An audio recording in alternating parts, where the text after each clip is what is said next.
সেই চষি পিঠা দেখাবো আপনাদেরকে। তো 1 কাপ চালের গুঁড়ো নেব, জল দিলাম 1 কাপ, পরিমাণ মতো নুন দেবো, হাফ টিস্পুন ঘি দেবো। এই দেখুন জলটা ফুটে গেছে, সিম করে দিয়ে আমি চালের গুঁড়োটা দিয়ে দিলাম, দিয়ে আমি একটু ঢাকা দিয়ে রাখবো। ঢাকা দিয়ে এটা একটু ফুটতে দেবো।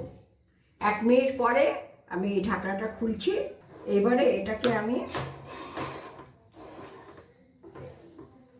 এটা দিয়ে নাড়বো। 1.5 কাপ চালের গুঁড়ো, 1 কাপ জল লাগলো। এইবারে ঢাকাটা খুলে আমি এবারে নাড়াচাড়া করবো। এখন গ্যাসটা আমি অফ করে দিলাম। অফ করে দিয়ে আমি একটা বাসনে ঢাললাম, একটু ঠান্ডা হবে তখন আমি মাখবো এটাকে। এই দেখুন আমি এটাকে ডলে ডলে ডলে ডলে ডলে ডলে মাখলাম।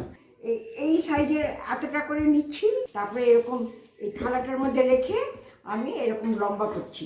এইবারে হাতে একটুখানি চালের গুঁড়ো নিয়ে নিলাম, নিয়ে ছোট্ট করে একটা টুকরো কাটলাম, কেটে আমি হাতের তালুর মধ্যে এখানটাও একটু চালের গুঁড়ো লাগিয়ে নিলাম।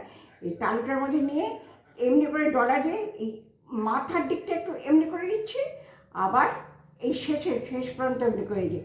তাতে কি হচ্ছে, সুন্দর একটা পাঁচ বালিশের মতন হচ্ছে, দেখেছেন? যে এই দিকটা ছুচোনো হচ্ছে, এই দিকটা ছুচোনো হচ্ছে, মাঝখানটা মোটা হচ্ছে। দেখুন চষি কাটা। এই যে আমি দুধটা জাল বসিয়েছি, এখানে প্রায় 1.5 লিটারের মতন দুধ আছে।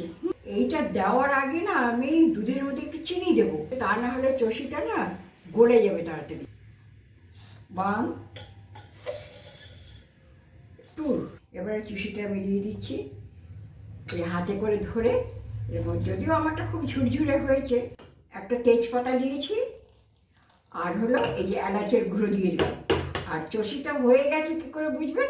এই দেখুন এখন দুধের উপরে না নিজের থেকেই ভেসে ভেসে উঠেছে। এবারে আমি গুড়টা দিচ্ছি। এইবারে আমি কালকে সেটা দেখাবো।